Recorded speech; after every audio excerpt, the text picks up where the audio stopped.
Hi, this is Sean from Media Assault, and today we're going to be doing a movie review of 1975's The Land That Time Forgot. Before the innovations of Industrial Light and Magic and other groundbreaking special effects companies elevated the science fiction movie from B-movie status to blockbuster, movies like The Land That Time Forgot were considered to be as good as it gets for the genre for quite some time.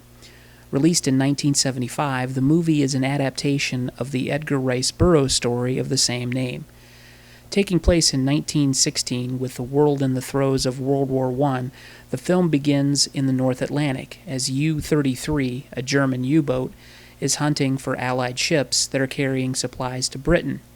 Captain von Schoenvorts spies the British merchant ship SS Montrose in his periscope and orders 2 torpedoes fired on her.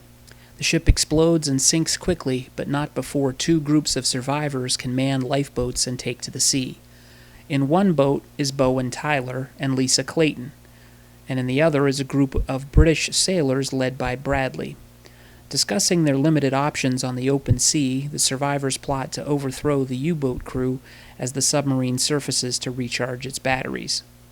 Tyler and Bradley's plan is successful, and they command the German crew to take them westward to the United States.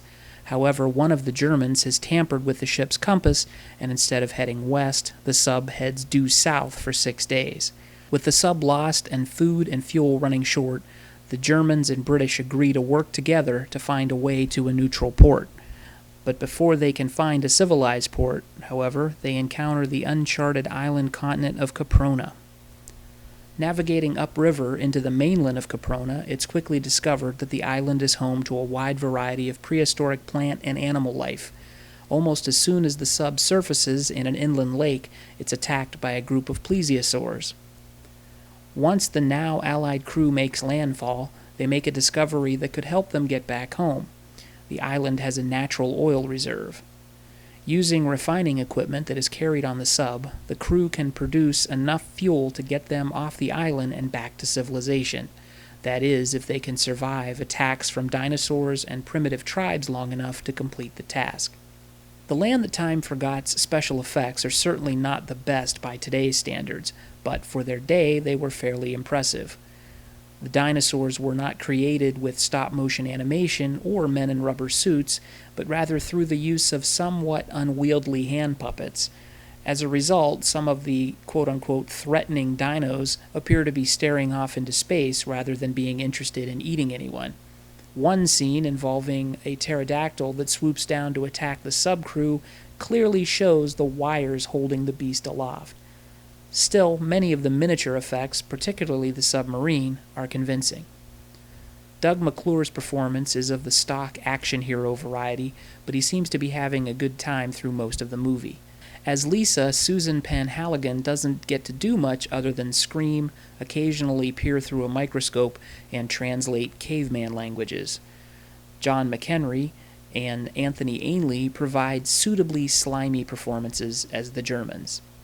The Land That Time Forgot is an adequately enjoyable adventure film until the last 20 minutes.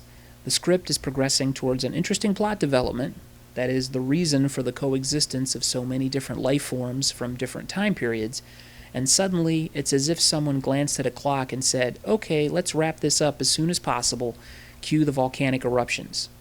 What was a finely paced adventure story quickly turns into a slalom run through a series of cliched obstacles for no real reason. The funny thing is that the movie only clocks in at an hour and 30 minutes. What would an extra 10 or 15 minutes have done to hurt anything? As this is a B-movie, I guess the money just wasn't there to smooth up all the rough edges. It's too bad because the movie is an otherwise entertaining romp through a prehistoric environment. Nevertheless, The Land That Time Forgot was a relative success in its U.S. theatrical run in the late summer of 1975. It spawned a direct sequel, The People That Time Forgot, which also starred Doug McClure along with Patrick Wayne.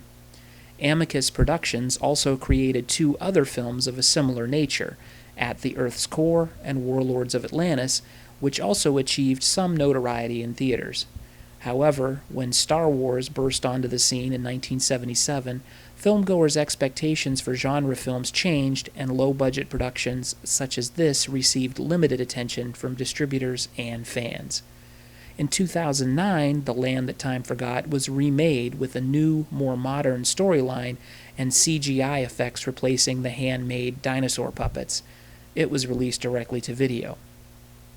If you're interested in seeing what dinosaurs look like on film before CGI became the norm, the original 1975 version of The Land That Time Forgot isn't a bad place to start.